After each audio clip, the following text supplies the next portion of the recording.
AGT Live 24/7. This is AGT Live 24/7.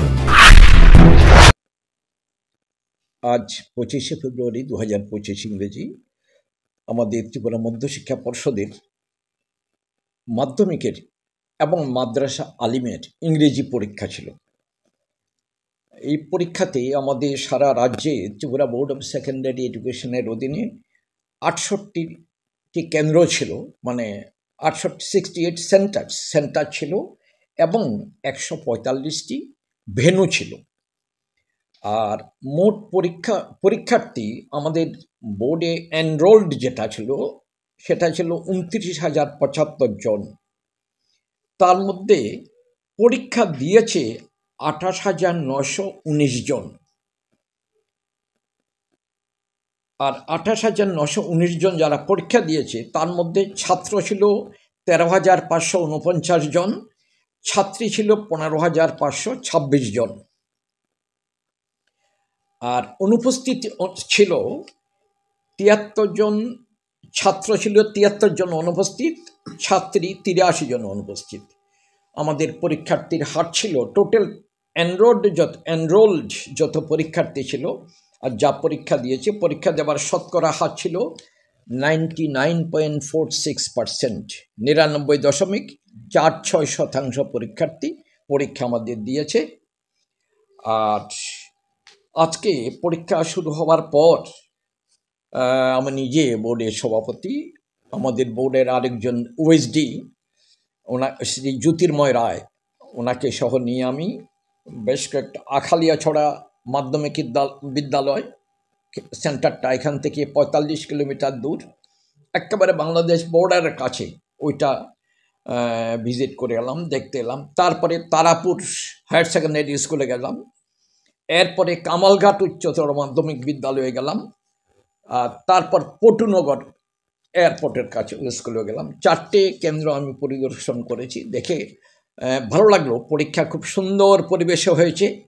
আর আমি প্রত্যেকটা সেন্টারে যারা পরীক্ষার্থী, আমি নিজে প্রথম বলেছি পরীক্ষার প্রশ্ন খুব শক্ত হয়েছে, ওরা হাসতে হাসতে বললো না স্যার পরীক্ষার প্রশ্ন খুব ভালো হয়েছে।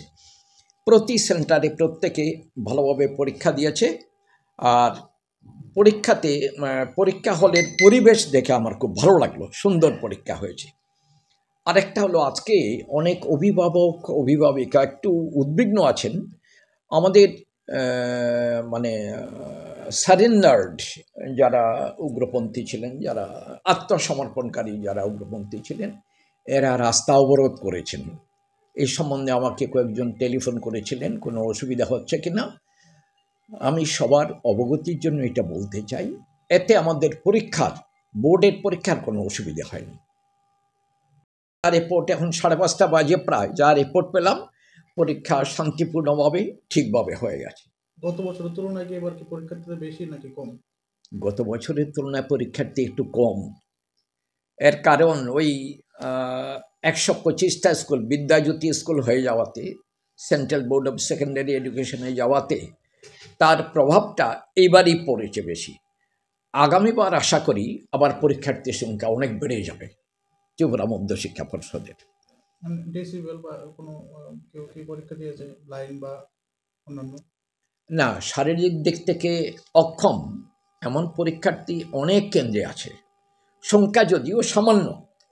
তো সেটা আমরা নিয়ম অনুযায়ী বোর্ডের দিক থেকে ওদের অ্যালাউ করেছি, ওরা পরীক্ষা দিচ্ছে। যেমন আমি দুটো সেন্টারে, আজকে 4টে সেন্টার গেলাম, দুটো কেন্দ্রেই আমি দেখলাম একজন পরীক্ষা দিচ্ছে, সে খুব আস্তে আস্তে কথা বলে, ও মাধ্যমিক পরীক্ষা দিচ্ছে আজকে। তার হেল্পার দেখলাম একটা মেয়ে, ও ছেলে অসুস্থ, তো এখানে ইনভিজিলেটর পাশে বসে আছেন, একটা মেয়েকে জিজ্ঞেস করলাম তুমি কোন ক্লাসে পড়ো? বললো ক্লাস 9-এ পড়ি। আমাদের 9 দিক থেকে অ্যালাউ। আর ছেলেটা খুব আস্তে আস্তে কথা বলে, আমি ওর কথা শুনতে অসুবিধা হয়। বললো না স্যার, আমি খুব ভালোভাবে শুনে ও যা বলে দেয় সেভাবে উত্তর লিখে দিচ্ছি। আর একটা কেন্দ্রেও সে অসুস্থ, ওই একটা পায়ে বা শরীরে হাতে লিখতে পারে, এমনিতে একটু অসুস্থ, তার একটু পরপর বসার এটা পাল্টাতে হয়, যার ফলে একটু আলাদা। সবার সাথে পরীক্ষা দিলে অসুবিধা হয়ে যাবে, বারবার উঠে দাঁড়ানো, ও পাল্টানো, একবার এদিকে বসে লিখে, একবার ওদিকে বসে লিখে, এই জন্য সিক বেডে পরীক্ষা দিচ্ছে, ভালোই হচ্ছে। আবার একটা সেন্টারে দেখলাম একজন পক্সের পেশেন্ট পরীক্ষা দিচ্ছে, সেখানে সম্ভবত কামালঘাট স্কুলে। ওদের জিজ্ঞেস করলাম, বলল হেলথ ডিপার্টমেন্টের লোক আমাদের এখানে বসে আছে, ওরা এখানে এসে কি স্প্রে করে দিয়েছে চারিদিকে যেন ছড়াতে না পারে। যিনি ইনভিজিলেটর উনি একটু দূরে গিয়ে বসে আছেন,